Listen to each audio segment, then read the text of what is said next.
Fellas, what's happening? Well, I'll try to get through this without coughing too much.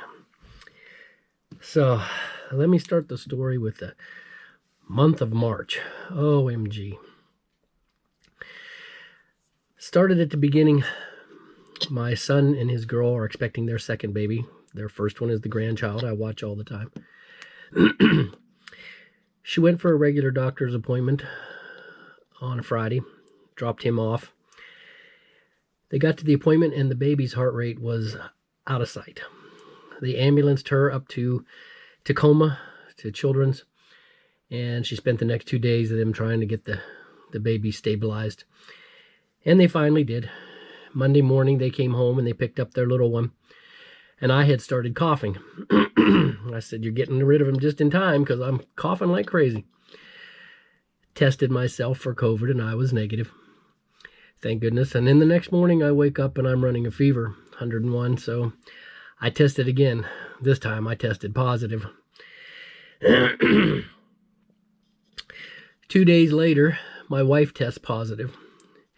And we find out that same day that Chris Cortell had passed away. 5 days later, the wife tests negative. I'm still positive. And I would be positive for 15 days. Now, during that time, my father started going downhill. My mom called, said he couldn't get out of his chair. She had to help him to the bathroom and stuff. Finally, one day, he couldn't get out of his chair at all. And a neighbor came over and picked him up and helped him back to his bedroom.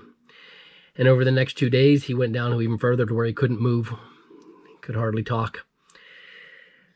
I couldn't go over, of course, because I have the old COVID. So my younger brother hightailed it over. They live in Nampa, Idaho. And we live here in near Olympia, Washington. So he headed over, and by the time he got there, Dad couldn't even talk. He was done. We thought we'd lost him. They called 911 and ambulanced him, and they did a CAT scan and found out that he had a small brain bleed. He was figured it happened from a fall he had about a month ago. He tripped over a curb at Walmart and hit his face and his head. So they ambulanced him down to Boise, and a brain surgeon did surgery on his brain bleed, and it was amazing. The very next day, he turned completely around. Then the day after that, they took all the tubes out and the drain tubes and all this stuff. Anyway, I don't want to get too graphic, but he's back home now. He came back home a couple days ago, and today he's walking around without his walker even. He was using a walker for a little bit because he just felt unstable, didn't want to fall again. But Mom called this morning and said it's like nothing happened. He's walking around, playing the piano, doing all his stuff, and like nothing ever happened. So we praise the Lord for that one.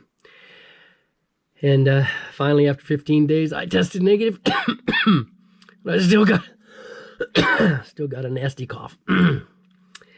Oh. So, I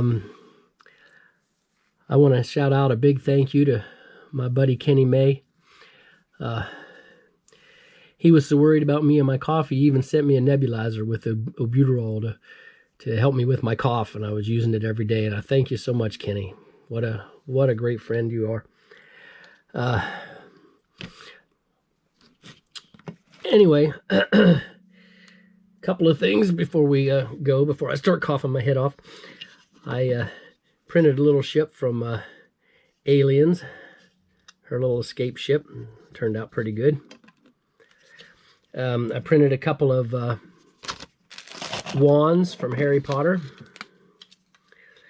Harry Potter's wand, and then the Dumbledore's wand, and a little plaque to hold them both once I get them all painted and everything. I printed up the Jupiter 2 from the new Netflix TV show. Got a few die casts from Walmart, from Jurassic Park. Sure would like to have a model kit of this bad boy. And I got a couple of kits. I picked up the K7. I had just about all the old Star Trek kits, but this is one I never bought, even when it was released, years ago. I don't know why. I have the bridge, and I have, all the old ships, but I never got the K7 for some reason. So anyway, I scarfed it this time. And then I got the new Chariot from Darwin Hobby. I wasn't going to get this one because I have the other Chariot, the bigger one. And but when I saw, I think it was Aztec Dummy, do his, and said it was the same scale as the big Jupiter 2, I'm like, oh crap, now I have to have it. So I went ahead and got it. Anyway, guys, thanks for listening. Thanks for caring.